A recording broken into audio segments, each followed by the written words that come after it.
May sakit kami ni Mark ngayon. Pinipilit namin mag-barbecue. Pero Jim, hindi namin pinilit. So, kailangan natin. Skala pati yun sa bed. This was very expensive. A whole bag of them, what, 25 pounds? Welcome to the Sarado Gym. Ano yung barbecue date? Parang nawala yung sakit ko ah. Kaya nga eh. Ang dami. Dami yung girl.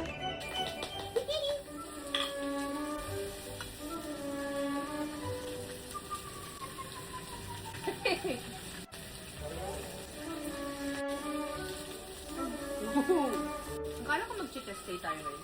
Puso. Pakiin ka sa puso dito. Cucumber para balanced diet. Waiter. Toothpick. Waiter. A change. Ah, sabay dapat. Gigim ako. Kevin Santa! Naku, 100 pounds ka na, maglilinis ka pa. Sana kumain tayo sa labas. Pop, clean yan o. Tutusan ako ng waiter. Kaya ka?